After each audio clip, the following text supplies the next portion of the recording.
Ayan, so good morning mga ka-farm. So muli, welcome to my channel, Ka-Farm TV. At welcome sa akin pong Ka-Farm TV demo area dito po sa Oriental Mindoro, managed by my Ka-Farm Lady. Ayan, my Ka-Farm Lady. Ayan, aking misis po. At syempre, ang akin pong mga sprayman dito, headed by Tatay Angel Misal. At syempre, ang mga Ka-Farm Boys. So, yun. So, nais ko pong i-update kayo. Ngayon po ay 31 days. So ito po yung area natin na inulan ng day 27, 28, and 29. At kagabi po ng madaling araw ay inulan pa rin. So ngayon po ay 31 days pero nag-decide na po tayo na mag-conduct po tayo ng emergency shots o emergency hugas. So ito po yung protocol na tinatawanan nila na anong klase daw po yung emergency hugas. Particular na po yung number 1 na bashers natin sa Philippine Mango Racers Heaven. So siguro po ay hindi na naman siya makakaimik dito. Yan. So, yung kanya pong pinagmamalaki, kanya pong mga experience na sinasabi, ay hinihintay ko po yung kanya pong mga resulta ng kanya pong mga gagawin. So, sana yung number 1 bashers ko dyan ay kung ikaw ay talagang magaling at eksperto ka, mag-demo ka rin at i-share mo sa mga kaparm natin. Ayan. So, kasi matagal ka nang kumakain ng alikabok sa aking mga demo. So ngayon, hinihintay ko naman yung demo area mo at panunurin ko naman, wala kang maririnig sa akin na pambabash at susuportahan pa kita. Yan. So, pero ikaw, lagi mong binabash yung mga area ko, ay matagal ka nang kumakain ng alikabok sa mga demo area ko. Yan po. Yan. So, at patuloy po tayo na nagde-demo para sa atin po mga solid ka-farm. At doon sa mga bashers natin ay welcome pa rin po kayo. At ito po yung nagiging stepping stone natin mas lalo pa po nating pag-ibayuhin. Wag po nating husgahan ang sino man dahil lahat po na nagmamangga ay may kanya-kanya pong kaalaman. Maaari po na tayo po ay hindi po isang eksperto. Maaari po na hindi din po tayo perpekto. Pero lagi ko po sinasabi na pagdating po sa mangga ay hindi na po tayo pagito. Ayan. So nandito na po yung nag-spray. Yan. Yan po yung mga buti. Yan. Yan. Sa loob. So, papasok po tayo dito. Yan. Yan. Yan po sila. Yan. Ito po yung na-sprayan na. Oh. Tapos na po itong sprayan dito. Yan. So, ito po. Maraming mapuputo nito. Oh, marami pare. Aproningin na yan. Yan. Yan po si paring bultog. Oh. Yan. Yan po si tatay. Yan. So, maraming mapuputo nito. Ito po yung. Tatay pati loob ha. Loob at labas yan. Yan. Loob at labas. Meron yan. Oo. Yan. Loob at labas na po ang spray nito. Lalo na sa sunod na spray ninyo, dahil ito ay ibalwarte ng kurikong ito. Magsekretary po na tayo dito sa sunod. Ayan. So ito po yung ating area. Ayan. Nakasunod po agad yung ating camera dito para makita nyo po yung resulta. Hindi po natin tinototal wash out yan pong mga kusot na yan. Kasi may mahalagang papel po yung nagagampanan. Kasi yan pong mga kusot na yan. Yan, yung mga kusot na yan. Nag-absorb po yan ng lason. So kapag nag-absorb po ng lason yan at sinipsip po yan ng insekto, patay po sila. Kasi yan po ay meron tinatawag natin na systemic action. Yan. Yung iba po kasi gusto nila itatanggalin agad nila lahat yung kusot. Hindi po. Kapag bata pa po ang butil, hindi po ako nagtatanggal agad ng kusot na yan. Kasi nga po, pag dapo ng insekto, yung kusot po na yan ang unang-una nilang tinatarget mga kaparm. Bago pa po yung ating mga butil.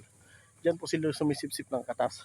At pag sumipsip po sila niyan at meron na po yung residue ng lason, yun pong systemic action ng atin pong ginamit ng mga insecticide ay meron pong epekto sa kanila. Yan. At syempre, yun naman pong ating pong fungicide. Yun po ang makakatulong para tumibay po yung mga tangkay. Kasi nga po, yung isang fungus po na katawag mo natin ni Anthracnose, yung pong mismong tangkay po ng ating pong bulaklak at mga butil ang sinisira niya. Ngayon, yung mga kusot po na yan na nag-absorb, yan, mas matagal mawala, mas magiging effective po ang magiging resulta mga kaparm. So, update ko pa kayo after 1 week sa magiging resulta nito. Yan. So, yan po. Ito po yung pinakamahalaga sa lahat, yung pong pagpapabaon at yung pong tinatawag natin na emergency hugas mga kaparm. So, kaya po tayo umuwi ay ayaw po natin na mauwi sa wala itong atin pong demo na ito. At syempre, monitored by our ka-farm lady at managed by Ka-Farm TV, Lady Ka-Farm. Ayan. So yan, si Paring Bulldog. Puriman natin. Yan, si Tatay. Yan. So kung mapapansin po ninyo, may mga puno po na nag-flashing. Alam nyo po bakit? Kasi nga po, sa sobrang dikit-dikit na po ng area na to. So after po ng harvest nito, ay puputulin na po ito, ang mga sanga nito. Kahit po anong gawin natin dyan, hindi na po lalabas lahat ang bulaklak yan kapag ganyan po na dikit-dikit. So ganito po yung sa Maragondo namin. Wala na, hindi na po. Oo. Yan. Hindi na po yan malabas ang bulaklak kapag ganyan po na dikit-dikit na po. So kailangan na po yung kapruning. So ito po yun. Dito tayo. So yan. So tingnan nyo po. Yan. So yan. Yung mga butil natin. Yan. So ito po. Naniniwala po ako na ito po ay magtutuloy na mga ka-farm. So at the age of 31, pinilit po natin mga pag-spray. Dahilan nga po sa matindi po ang atake dito ng insekto. Yun pong mga uod, yun pong thrips at yun pong brown plant hoppers. So kung mapapansin nyo po, hindi na po sila makaporma mga ka-farm. At susunod na spray po natin, ang kalaban naman po natin dito, yan po atin po mga kalaban po ng mga uri kong occasid fly mga ka-farm. At yun, gagamit po tayo ng Ka-Farm TV secret weapon mga ka-farm. So ayun po. So hanggang dyan lang po muna. Sana po ay nakapagbahagi ako sa inyo. At ito po ang Ka-Farm TV Mingo Protocol, always at your service. Lagi po nagsasabi, ang inyo pong ka-farm ay hindi po eksperto, ang inyo pong ka-farm ay hindi po perfecto, pero pagdating sa mangga, tayo po ay hindi na po bagito. Please support my Ka-Farm TV channel. Subscribe nyo po Ka-Farm TV sa YouTube for more informative videos. Mapapanood po ninyo lahat doon ng ating pong mga procedure, lalo po sa pag-aalaga ng ating mga pananim, pag-aabono, pagpapaklo, first shot, second shot, pabaon at hugas hanggang po sa maintaining ng ating mga bunga.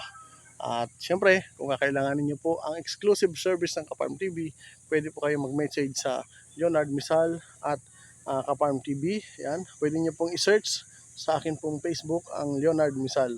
At kung gusto niyo naman po akong kontakin via cellphone number, pwede niyo po akong i-message sa akin pong number TM 0906-9369-236. Ulitin ko po, ito po ang aking TM number, personal number ko po 0906-9369-236. Kung meron po mga magme-message sa inyo gamit po ang aking pong ibang account, ito na po ang aking bagong account na ginagamit dahil yung old account ko po ay pareho pong nahack yun.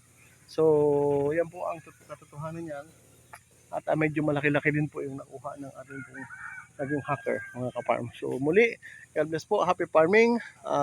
Sana po suportahan niyo po ang ating pong mga ginagawa para sa ating pong manggirong Pilipino. God bless po. I love you all.